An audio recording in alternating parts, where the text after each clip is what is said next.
வணக்கம் ஃப்ரெண்ட்ஸ், இது சூரியனப்பன் உங்கள் சூரியகுமார். இன்றைக்கி ஒரு 4 விதமான அப்டேட்ஸ்க்கு தான் வீடியோ போகிறோம். இப்போ தான் முறை நம்ம சேனல் பார்க்கணும், மறக்காம சப்ஸ்கிரைப் பண்ணிக்கோங்க. தொடர்ந்து நம்ம சேனலை ஃபாலோ பண்ணுங்கள். மறக்காமல் இந்த விஷயங்கள் உங்களுக்கு யூஸ்ஃபுல்லாக இருந்துச்சுன்னா உங்கள் ஃப்ரெண்ட்ஸ் அண்ட் ஃபேமிலிக்கு ஷேர் பண்ணி விடுங்க. அவங்களுக்கு எடுத்து சொல்லுங்கள். இப்போ பார்த்தீங்கன்னா ஃபஸ்ட்டு வந்துட்டு திறனாய்வு தேர்வுக்கு வந்து இப்போ மாணவர்கள்லாம் விண்ணப்பிச்சிருப்பீங்க. சென்னை நீங்களாக மற்ற மாநில மாவட்டத்தை சேர்ந்த எல்லா மாணவர்களும் விண்ணப்பிச்சிருப்பீங்க. அவங்களுக்கு வந்து ஹால் டிக்கெட் வந்து வெளியிட்டிருக்காங்க. எக்ஸாம் வந்து 14ஆம் தேதி. அந்த ஹால் டிக்கெட்டை டவுன்லோட் பண்ணி இப்போ எக்ஸாம் கண்டக்ட் பண்ணுங்கள். அதுக்கு உங்களுக்கு சம் அமௌண்ட் கிடைக்கும். இது இது இந்த டிப்ஸ் உங்கள் வீட்டில் யாராவது கவர்மெண்ட் ஸ்கூலில் படித்தாங்களோ அவங்க சொல்லுங்கள். ரெண்டாவது பார்த்தீங்கன்னா, திருவண்ணாமலைக்கு வந்துட்டு ஒசூர், பெங்களூர், அப்புறம் சேலம் ஆகிய மாவட்டங்கள்லேருந்து சிறப்பு பேருந்துகளாக 300 பேருந்து வந்து கவர்மெண்ட் சைட்லேருந்து ஏற்பாடு பண்ணியிருக்காங்க. 13ஆம் தேதி வந்து மகா தீபம் திருவண்ணாமலை நடைபெறதுனால நீங்கள் அந்த பஸ்ஸை நீங்கள் யூஸ் பண்ணிக்கலாம். அது ஒரு அப்டேட்டு.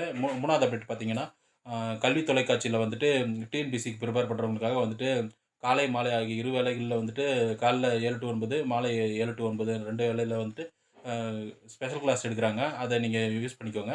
அப்புறம் பார்த்தீங்கன்னா, எல்ஐசியில் வந்து பீமா சகி அப்படின்ற ஒரு திட்டம் வந்து இம்ப்ளிமெண்ட் பண்ணியிருக்காங்க. அதில் எல்ஐசியில் ஏஜென்ட்டாக ஆகணும்னு நினைக்கிறவங்க அந்த பீமா சகி திட்டத்தை யூஸ் பண்ணிக்கலாம். இந்த ஒரு 4 விதமான அப்டேட்ஸ்க்காக தான் வீடியோ போட்டோம். இது போன்ற அப்டேட் மற்றும் விழிப்புணர்வு தகவலை தொடர்ந்து சூரியனை ஃபாலோ பண்ணுங்கள். சூரியகுமார், சூரியனப்போ.